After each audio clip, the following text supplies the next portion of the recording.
France Info, l'heure du duel qui oppose ce matin Sylvie Pierre Brossolette du Point à Laurent Geoffrin de Libération. Bonjour à tous les deux. Bonjour. Bonjour. Et on revient naturellement sur ce qui est devenu l'affaire Woerth. On en parlait ce matin avec Jean-Christophe Cambadélis, puis avec Dominique Paillet de l'UMP tout à l'heure. Dominique Paillet qui parlait d'une chasse à l'homme envers Éric Woerth. Laurent Geoffrin, vous en dites quoi? C'est une défense classique des gens qui sont mis en cause dans les affaires. Et ils essayent de renverser la perspective en expliquant qu'ils sont victimes d'un complot politique. Là, je vois pas très bien où est le complot. Cette affaire est sortie à la faveur d'une autre affaire dans laquelle personne ne pensait au départ que Woerth puisse être mis en cause. Donc, c'est le hasard de la procédure qui a fait ça. D'où vient le problème général?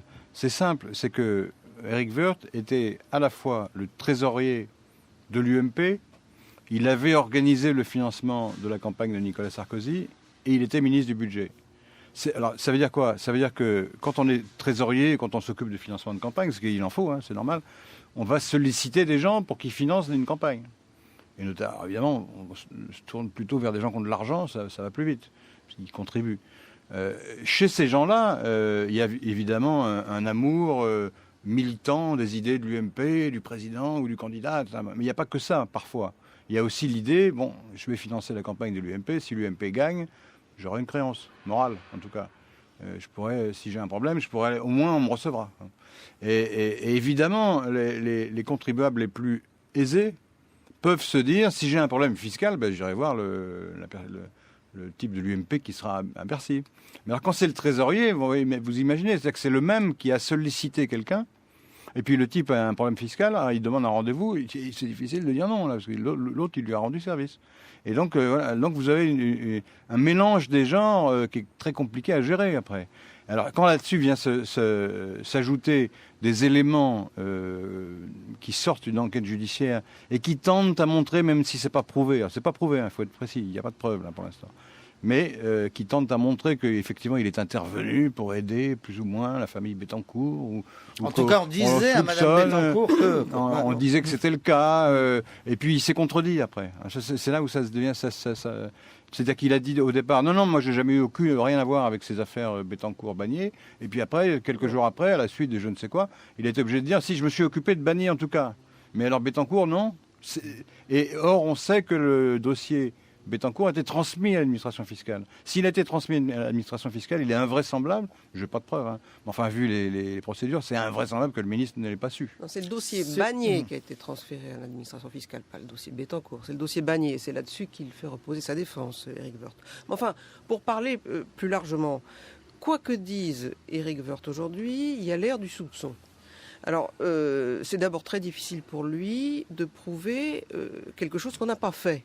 Enfin, si on se met de son point de vue et de sa bonne foi et de son honnêteté affichée, il n'aurait pas fait. Mais alors, il n'y a jamais de trace de quelque chose qu'on n'a pas fait. Bon, alors c'est très très difficile à prouver.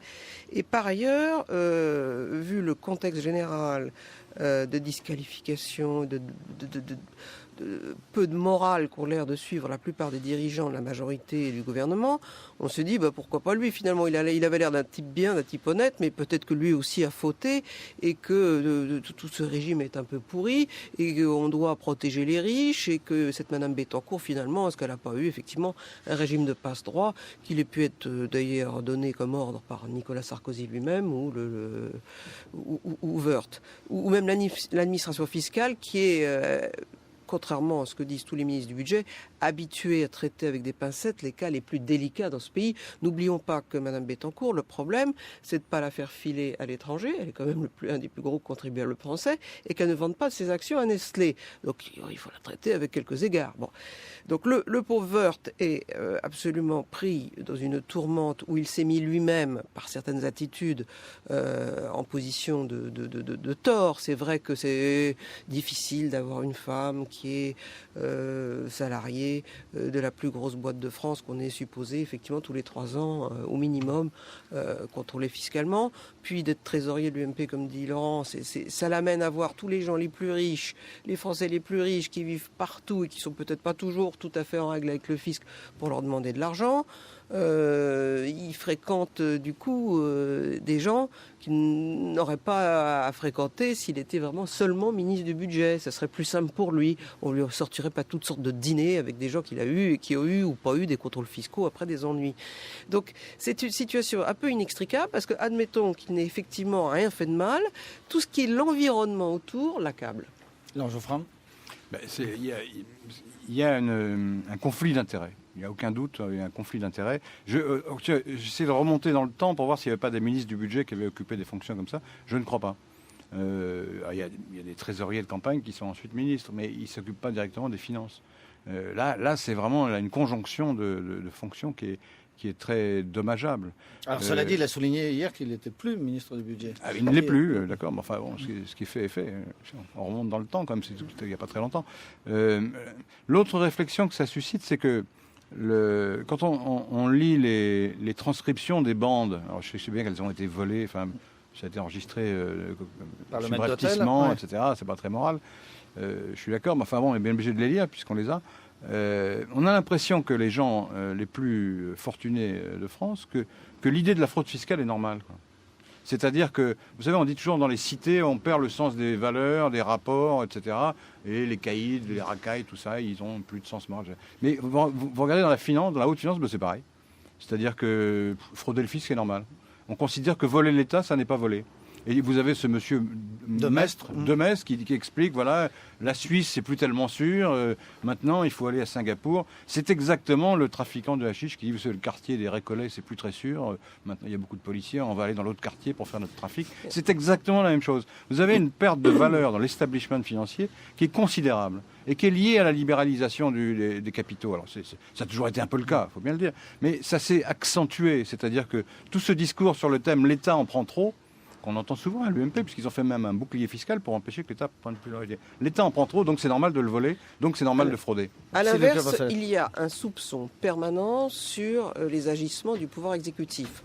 On ne peut pas imaginer une seule seconde qu'un ministre ne met pas son nez dans les affaires fiscales des plus puissants. On est sûr qu'il a toutes les listes sur la table, qu'il regarde tout, que Nicolas Sarkozy a sur sa table tous les comptes de tout le monde.